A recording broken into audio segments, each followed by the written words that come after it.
I got a package from my friend Spencer Bourne down in New Orleans. He's got some rotten tuners on 2 of his old guitars, and I'm going to replace the buttons for him. I've seen it a lot. I've got drawers full of them. The plastic shrivels up and cracks off onto the floor when you go to tune it. Here's how you can take care of that problem. These are tuners off a Supro lap steel from the 50s. They're Kluson Deluxe, and they're going to get the white buttons.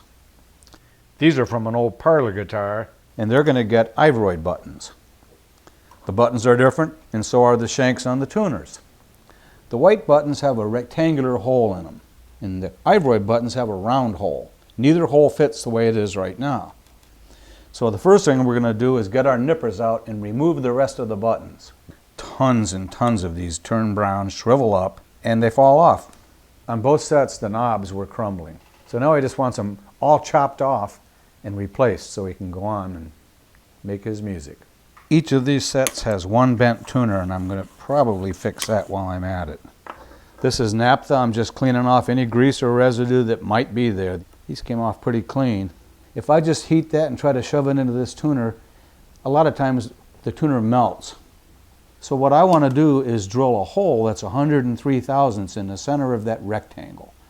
That's not necessarily easy to do. If you drill it crooked and it's not 90 degrees, you might as well have a bent tuner because it's going to flop around like a broken arm. To drill the hole, I took a brass hobby tube and heated it up and filled the end with solder to make it solid. Then I filed it square. Now I can take that, put it in the drill press, and I'm square to the work.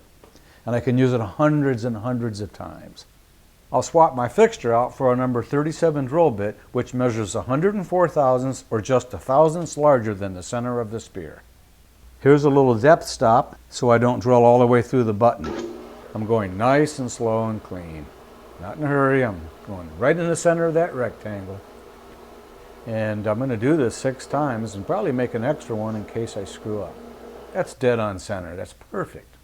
Now for my ivory knobs, all I'm using is a drill bit that just happens to be the perfect fit to hold it, to get into the vise and get on center, just like we did that other set of tuners, but I had to make that brass holder for that one. This just works out good because I'm dealing with a round hole.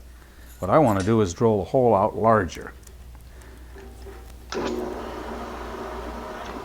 I drill and release, drill and release. Those are nice chips. When you see them coming out like that, you know you have a sharp bit and you're doing it right. By releasing it 3 or 4 times as you drill the hole, it doesn't heat up and you get a cleaner hole. Now I have an enlarged hole there that'll slide right onto the shank, and the spear will cut its way into that ivory plastic. That's that. Our drilling is done. To straighten the shanks that are bent, it's hard to get in there with one pair of pliers and grab it and still have room to straighten it, and you can see where it's bent. When a post is crooked, you can only straighten it as much as you feel comfortable doing. So I need to bend it down this way. But it's kind of weak there, and if you just try to bend that shaft, you're going to break it. So I have this little tool that we made. I made this some years ago out of aluminum, and it worked, but mine wore out. And so my friends Don and Al that worked together with me for StewMac made this out of steel, and it works much better. Now I'm going to slide into the groove, bring it up, tighten these down, get a pair of pliers and really tighten that hard.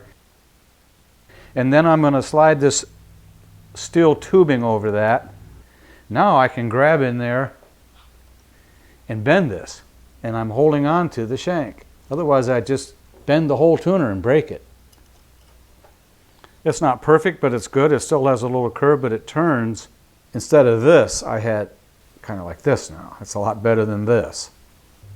Now that these are straight, I can go ahead and put the knobs on.